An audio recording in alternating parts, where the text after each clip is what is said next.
Hello friends, welcome back to our channel.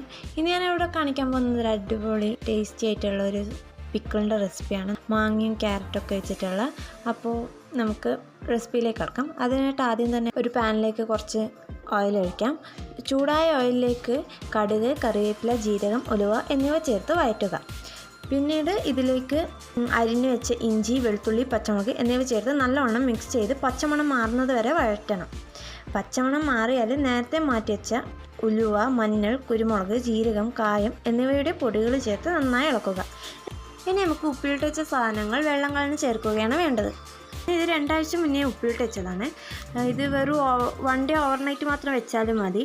ഞാൻ ഉപ്പിലിട്ടത് carrot, പച്ചമുളക്, കാന്താരി, കറിവേപ്പില, വെളുത്തുള്ളി, ഇഞ്ചി, മാങ്ങ എന്നിവയാണ്. ചേർക്കുന്നതിന് മുന്നായി മാങ്ങയും കാന്താരിയും ഇഞ്ചിയും കുറച്ച് മാറ്റി വെക്കണം. ഞാനിവിടെ 3 മീഡിയം സൈസ് മാങ്ങ അൺഈവനായിട്ട് കട്ട് ചെയ്തിട്ടും ഒരു വലിയ ക്യാരറ്റ് ഈവനായിട്ട് കട്ട് ചെയ്തിട്ടും പിന്നെ കുറച്ച് ഗാർലിക്ക് ചെറുതായിട്ട് കട്ട് ചെയ്തിട്ടും അതുപോലെ ജിഞ്ചർ ഒരു ചെറിയൊരു മീഡിയം സൈസിൽ കട്ട് ചെയ്യാണ്ടാണ് ഞാനിത് ഉപ്പിലിടുമ്പോട്ടിന്. പിന്നെ ആവശ്യത്തിനുള്ള കറിവേപ്പില, പച്ചമുളക്, എരിവിനനുസരിച്ചിട്ട് പച്ചമുളക് ഇടാം. നമുക്കിപ്പോൾ എരിവ് ഇഷ്ടമുള്ളതാണെങ്കിൽ കുറച്ചധികം ചേർക്കാം. ഇതിലിട്ട പച്ചമുളക് നല്ല ടേസ്റ്റാണ് കഴിക്കാൻ. പിന്നെ ആവശ്യത്തിന് കാന്താരി ഇട്ടിട്ട് ഉപ്പും വിനേഗറും കുറച്ച് വെള്ളമെല്ലാം ചേർത്തിട്ട് ഉപ്പിലിട്ട് വെക്കുക. 1 ഡേ ഓവർനൈറ്റ് ഞാൻ നേരത്തെ പറഞ്ഞാൽ 1 ഡേ ഓവർനൈറ്റ് അല്ലെങ്കിൽ കുറച്ച് നാൾ ഇട്ട് വെച്ചാൽ നല്ല ടേസ്റ്റ് ഉണ്ടാവും. ഇപ്പം നല്ലോണം അടിയുമ്പോൾ അതിൻ്റെ ടേസ്റ്റ് അതിനകത്തായിട്ട് മാറും.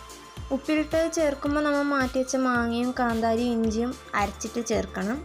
എന്നിട്ട് നല്ലോണം മിക്സ് ചെയ്തിട്ട് അത് അടുപ്പത്ത് നിന്ന് ഇറക്കി വെക്കാം. ഈ സമയത്ത് ഉപ്പുണ്ടോയെന്ന് നോക്കണം. എനിക്ക് ഉപ്പിൻ്റെ ആവശ്യം ഉണ്ടായിട്ടില്ല, അതുകൊണ്ട് ഞാൻ ഉപ്പ് ആഡ് ചെയ്തിട്ടില്ല.